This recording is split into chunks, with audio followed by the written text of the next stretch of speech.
a few updates since the last meeting, some things that were pending from before.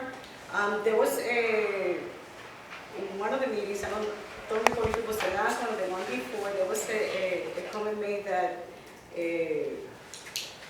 regarding this cold blue on December 4th, saying that the county had called it cold blue, but we have confirmation from the county that they never called it cold blue for December 4th. We have confirmation from Jack Kramer. He's the director of the county's Office of Emergency Management. So there was no cold blue declared in the city for December 4th this year. And the reason was because the temperature at that day specifically, they were not expecting that temperature to go down below 34 degrees. Then on December 8th, was a little bit of confusion. The county is the only one that declares cold blue events. The city does not. The county declared a cold blue on December 8th. Then all of a sudden canceled the cold blue event. So despite that the county canceled, the city staff decided to keep Unity Square open because it was too short notice. So there was, even though it was declared canceled, we were open. We did provide services on that day, on that night. The last council meeting, we heard a lot of comments from several residents really concerned about homelessness or on-house residents. There was a lot of things to really take in and to really address. So I'm going to be honest, we are not ready to address them tonight. I am getting ready a report trying to address as much as I can from that meeting for the next meeting on December 30th, because I think all of them deserve an answer and deserve an update. So, but regardless of that, I just want to, one thing that I heard, it was mentioned, it was the emergency rotating shelter. And I am a witness of the great work that they do. My church has been participant of it.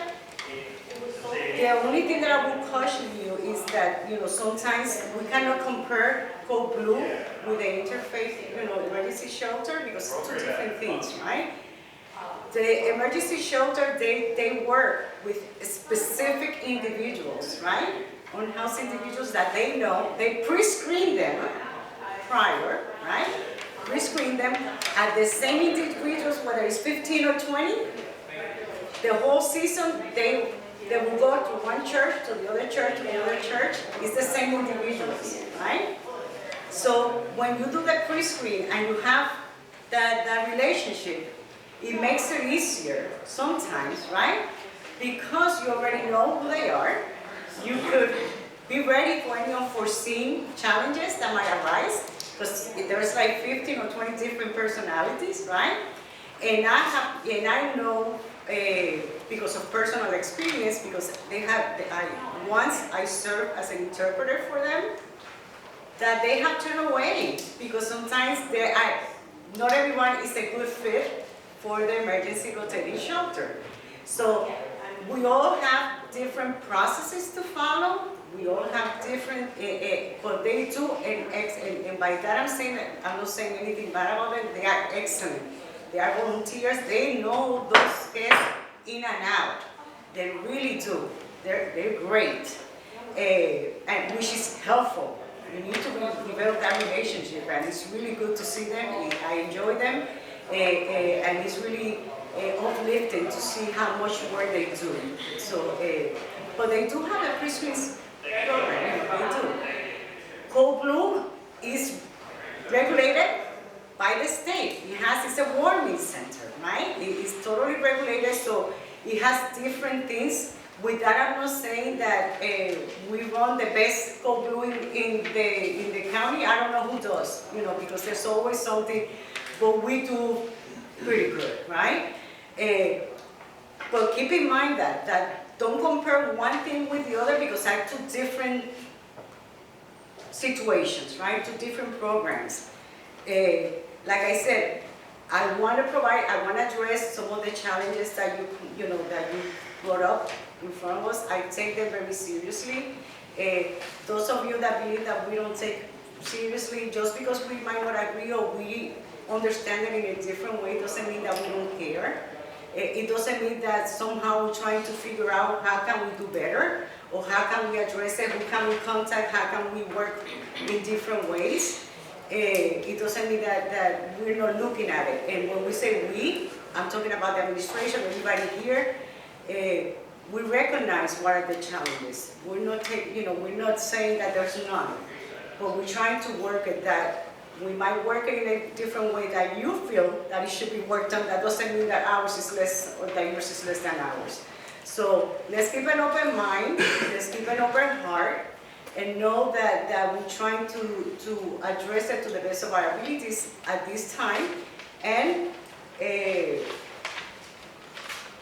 we are going to continue. This is an ongoing process. It's an ongoing process of listening, it's an ongoing process of learning, and it's an ongoing process of understanding each other, that we look at things in a different way or not.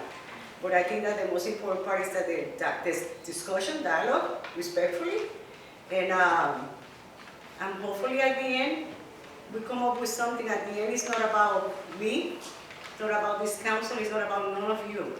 It's about all of us collectively. So let's continue to do what we need to do to make it happen. So I hopefully, like I said, at the next meeting, I'll have a report I have 2 pages of notes that I took from the last meeting, and I will try to do my best to ensure that I answer or give an update to those points that you brought up before us.